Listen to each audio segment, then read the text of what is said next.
Hello friends, मैं मोनिका मित्तल और आज फिजिक्स प्लस की क्लास में थर्मोडायनेमिक्स के टॉपिक्स पर हम पढ़ रहे हैं फर्स्ट लॉ ऑफ थर्मोडायनेमिक्स और उसकी फिजिकल सिग्निफिकेंस, उसकी limitation and what is the need of second law of thermodynamics. तो फ्रेंड्स, मेरे लेक्चर नंबर 2 में मैंने आपको बताया था कि फर्स्ट लॉ ऑफ थर्मोडायनेमिक्स को कैसे प्रूव किया जाता है। उसमें 2 स्टेटमेंट निकले थे। तो पहले मैं बता देना चाहती हूँ कि मेरा चैनल अभी तक आपने सब्सक्राइब नहीं किया है तो प्लीज़ आप सब्सक्राइब कर दीजिए और साथ में बेल आइकन को भी दबा दीजिए, जिससे मेरे सारे वीडियो के अपडेट आप तक मिलते रहें। तो फ्रेंड्स, शुरू करते हैं। फर्स्ट लॉ ऑफ थर्मोडायनेमिक्स के 2 स्टेटमेंट हमने पढ़ाए थे लेक्चर नंबर 2 में। अगर अभी तक आपने नहीं देखा तो उसको देख लीजिए।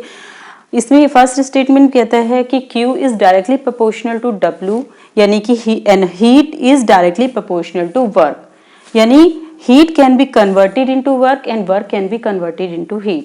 और second statement of first law of thermodynamics बोलता है delta Q is equal to delta U plus delta W। That means heat, अगर हम किसी सिस्टम को हीट सप्लाई कर रहे हैं तो उससे वर्क मिलता है हमें और साथ में इंटरनल एनर्जी भी चेंज होती है। ओके, तो यानी कि first law of thermodynamics conservation of energy को बताता है।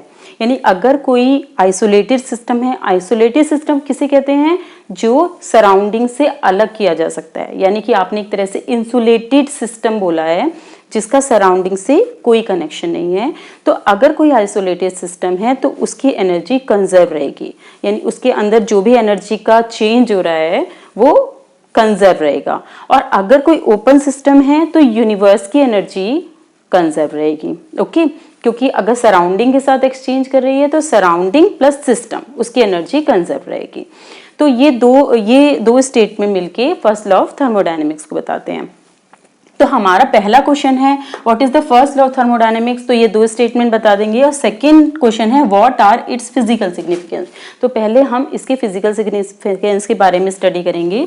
तो फ्रेंड्स, पहला फिजिकल सिग्निफिकेंस क्या बताता है कि हीट कैन बी ट्रांजिट।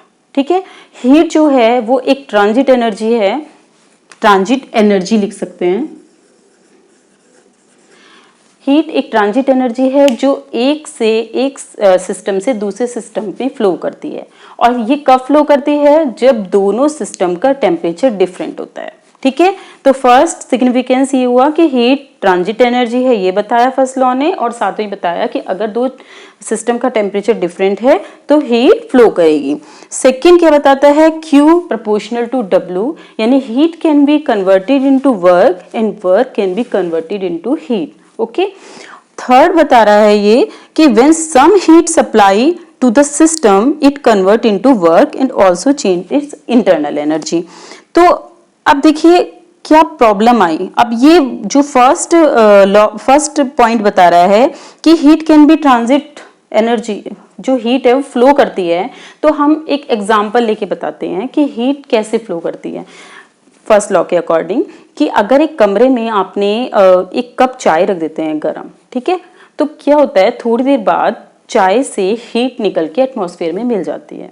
तो फर्स्ट लॉ ये बताता है, फर्स्ट लॉ के अकॉर्डिंग जितनी एनर्जी बाहर जा चुकी है वो सारी इकट्ठी होकर चाय को वापस गर्म कर सकती है। यानी कि फर्स्ट लॉ ऑफ थर्मोडायनेमिक्स ये नहीं बताता है कि किस तरफ हीट का फ्लो रखा है, हाई टेम्परेचर से लो या लो टेम्परेचर से हाई। ठीक है, ये इसकी लिमिटेशन हो गई। फिजिकल सिग्निफिकेंस ये है, लिमिटेशन ये है कि it does not tell about direction of flow of heat, कि किस डायरेक्शन में फ्लो करेगी हीट, ये नहीं बता पा रहा था। Secondly, heat can be converted into work and vice versa, यानी कि हीट से वर्क पे चेंज कर सकते हो और वर्क से हीट में।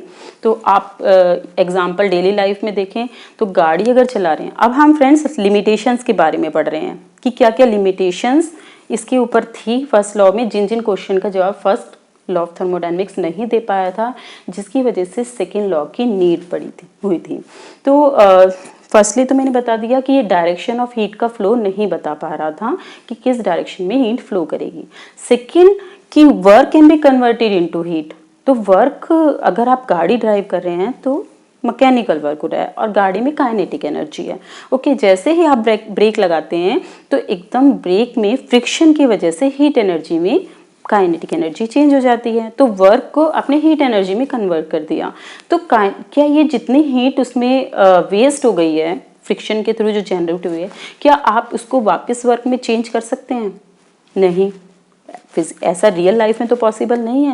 लेकिन फर्स्ट लॉ ऑफ थर्मोडायनेमिक्स जो कंजर्वेशन ऑफ एनर्जी, मतलब फर्स्ट स्टेटमेंट बता रहा है कि work can be converted to heat and heat can be converted into work, तो ये नहीं बता पा रहा था कि कोई प्रोसेस पॉसिबल है या नहीं, कौन कौन से प्रोसेस पॉसिबल हैं और कौन से नहीं है।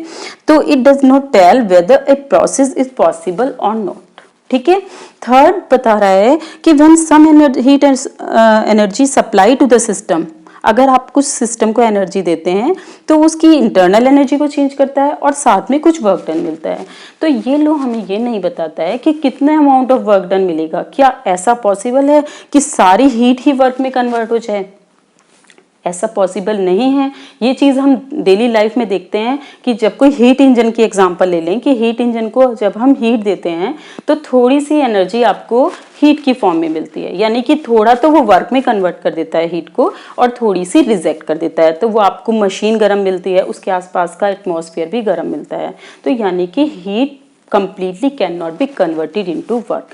तो ये सब रीजन थे फ्रेंड्स जिनकी वजह से सेकेंड लॉ ऑफ थर्मोडायनेमिक्स की जरूरत पड़ी, क्योंकि इन सब का क्वेश्चन का answer first law of thermodynamics से नहीं दिया जा सकता था।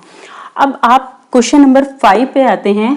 देखिए ये सब हमने क्वेश्चन देख लिए हैं। अब फिफ्थ क्वेश्चन क्या कहता है, what is first kind of perpetual motion. ये आप बहुत ज़्यादा पढ़ेंगे इसके, जब भी आप फर्स्ट लॉ ऑफ थर्मोडायनेमिक्स और सेकेंड लॉ ऑफ थर्मोडायनेमिक्स पढ़ते हैं तो परपेचुअल मोशन के बारे में जरूर पढ़ते हैं कि first kind of perpetual motion possible नहीं है, फर्स्ट लॉ ऑफ थर्मोडायनेमिक्स बोलता था, लेकिन सेकेंड काइंड का परपेचुअल मोशन पॉसिबल है।